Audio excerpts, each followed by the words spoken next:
implantés dans 8 implantations dans le Grand Est de la France. Et la particularité, c'est qu'on est un bureau d'études indépendant, c'est-à-dire qu'on n'a pas du tout de lien avec un groupe qui a des intérêts dans le secteur d'activité.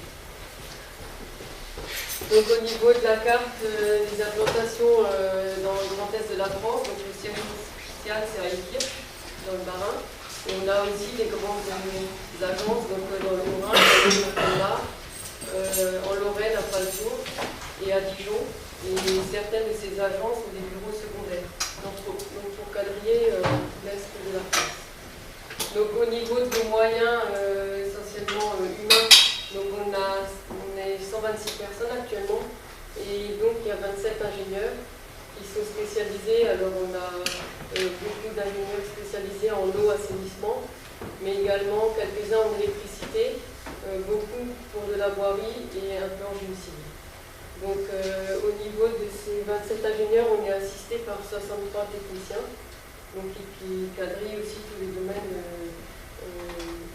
dans lesquels nous travaillons.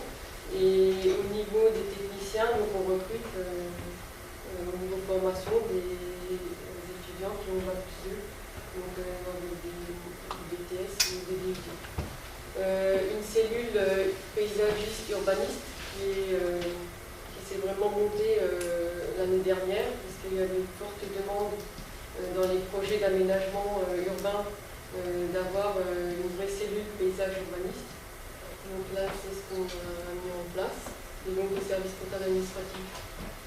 Juste un chiffre, chiffre d'affaires 2014, 8 950 000 euros. Donc, on va pas bien pour les domaines d'intervention. Donc par rapport à ce qui nous réunit aujourd'hui autour du BTS Gémeaux, c'est dans ce cadre-là qu'on est intervenu. Donc on est compétent qui est réseau ouvrage d'assainissement, réseau ouvrage d'alimentation en eau potable, sur ce qui est aménagement et hydraulique fluviale, mais également après toute la branche qui concerne un peu moins le débat d'aujourd'hui, ce qui est réseau divers, aménagement de voirie, aménagement de lotissement, des activités, de transport, et également les études réglementaires. Donc vous parliez de dossier loi sur l'eau, donc c'est vrai qu'avec la réglementation, il y a beaucoup de contraintes administratives qui accompagnent les projets de travaux. Et donc, on est à même de faire les dossiers en parallèle des projets de travaux. Donc, par rapport à la coopération qui a été initiée en 2013, donc M. Vespal était venu nous voir pour expliquer le contexte, à savoir, il voulait que les élèves travaillent sur un projet concret. Il nous a demandé qu'est-ce qu'on pouvait mettre à disposition des élèves de BTS Gémeaux. Et donc, à l'époque, ce qui nous avait paru intéressant, on travaillait sur un projet d'hydraulique urbaine en réseau d'assainissement. On venait de finir la maîtrise d'œuvre pour la construction d'une station d'épuration. Et donc, il fallait accorder les communes à cette station d'épuration. Et la première tranche, c'était un poste de recrutement à construire avec un peu plus de 2,6 km de conduite à poser, dont une partie en refoulement, une partie en gravitaire. Donc ça balayait un large éventail de technologies, parce qu'il y avait des équipements du poste, du génie civil, des types de réseaux en gravitaire, refoulement, et surtout, là je vous ai mis une photo, je ne sais pas si vous voyez bien, il y avait des contraintes dans le projet, puisqu'on traversait un cours d'eau d'une dizaine de mètres de largeur. Donc plus à la suite du cours d'eau, il y avait une traversée d'herbier. Donc ça a amené aussi à réfléchir sur les techniques de réalisation des travaux pour poser la conduite de refoulement et la faire passer sous la rivière. Donc on a transmis aux étudiants, alors au départ ce qu'on avait transmis c'est le dossier de consultation des entreprises, donc il contient toutes les pièces pour permettre aux entreprises de répondre à l'appel d'offres, donc il y avait notamment le cahier des charges et les plans. Et à la suite, lors d'une deuxième demande de renseignement, on a été amené à transmettre aussi notre cahier des charges de maîtrise d'œuvre pour que les étudiants puissent bien comparer ce qui était demandé dans notre mission et si on avait bien tout pris en compte pour l'établissement du DCE. Et également, l'entreprise qui a été retenue uniquement quelques éléments sur leur mémoire technique de réponse à l'appel d'offres. Et donc, en l'occurrence, ici, on avait deux lots, un lot de génie civil, canalisation, et un lot équipement électricité automatisé. Donc on a transmis tous ces documents.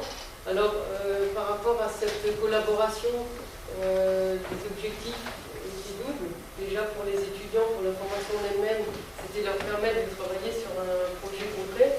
Et qui disait qu'il venait d'être, l'ancien appel d'offres venait d'être attribué. Donc c'était vraiment, on était dans le vif du sujet. Et pour nous, bureau d'études, c'était avoir une vision de la part des étudiants pour l'étude de variantes au niveau que ce soit de la technologie de transfert des effluents ou des variantes de tracé. Donc, voilà. Je vais aller sur le dernier.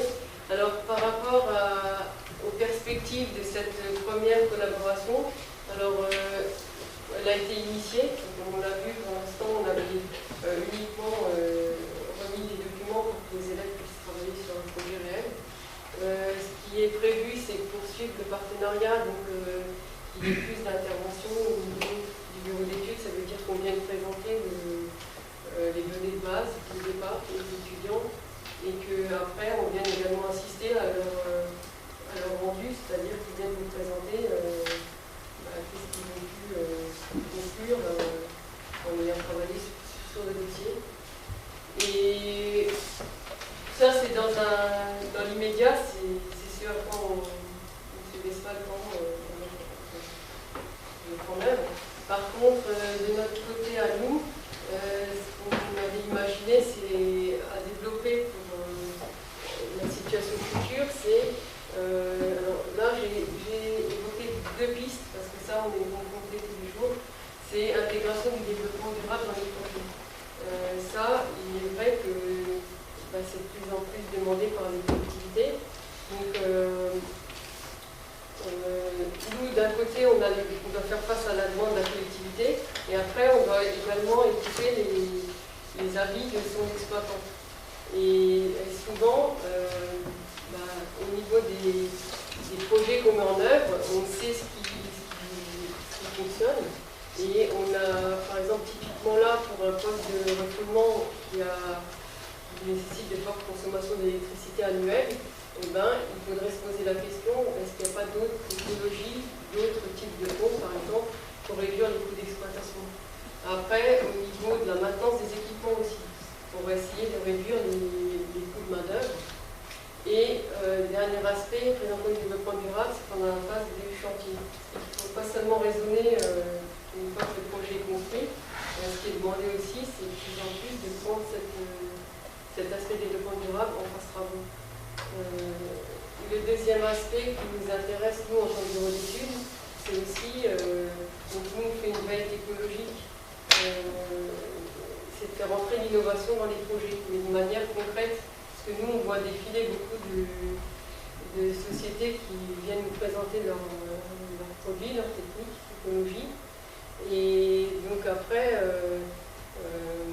jusqu'à ce que ça soit vraiment mis en œuvre, c'est assez long quand on change de l'habituel. Là, en l'occurrence, je reste sur un poste de refoulement, ou même sur le choix d'un type de pompe. Il y aurait des façons d'optimiser et en regardant ce qui se fait en innovation. Et comme vous aviez dit tout à l'heure, dans le P3E, vous allez avoir des activités de recherche. Et c'est ça qui nous intéresse aussi, éventuellement d'avoir des retours d'expérience sur des techniques innovantes.